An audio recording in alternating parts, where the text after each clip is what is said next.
J'entendis alors une voix forte qui venait du temple.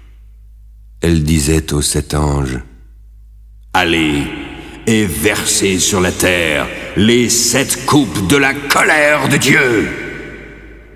Le premier alla et versa sa coupe sur la terre. Alors, un ulcère malin et douloureux frappa les hommes qui avaient la marque de la bête et qui adoraient son image. Le second versa sa coupe dans la mer. Elle devint du sang, comme celui d'un mort, et tout être vivant qui était dans la mer mourut.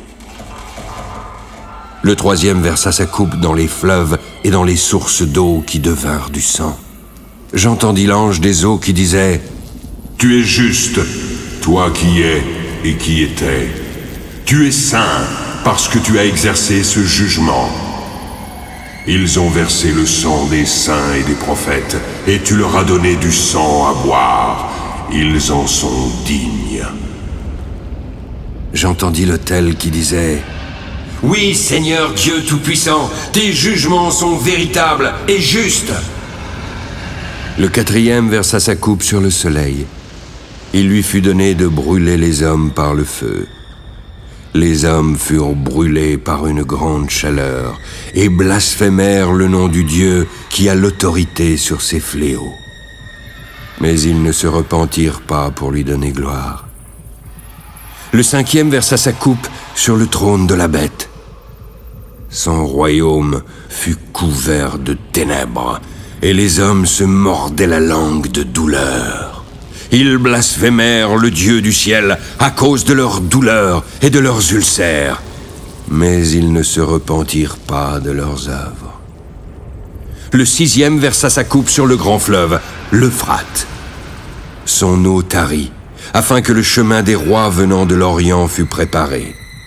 Je vis alors sortir de la bouche du dragon, de la bouche de la bête et de la bouche du faux prophète 3 esprits impurs, semblables à des grenouilles. Car ce sont des esprits de démons qui font des prodiges et qui vont vers les rois de toute la terre, afin de les rassembler pour le combat du grand jour du Dieu Tout-Puissant. Voici, je viens comme un voleur. Heureux celui qui veille et qui garde ses vêtements, afin qu'il ne marche pas nu et qu'on ne voit pas sa honte. Ils les rassemblèrent dans le lieu appelé en hébreu Armageddon. Le septième versa sa coupe dans l'air et il sortit du temple.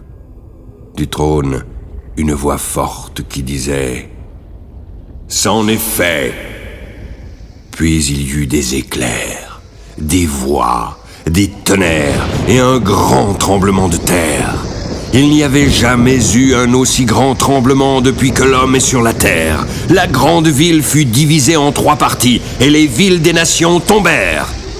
Dieu se souvint alors de Babylone la grande et lui donna la coupe du vin de son ardente colère.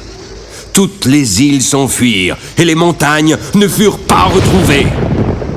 Une grosse grêle, dont les grêlons pesaient un talent, tomba du ciel sur les hommes. Le fléau était très grand et les hommes blasphémèrent Dieu à cause du fléau de la grêle.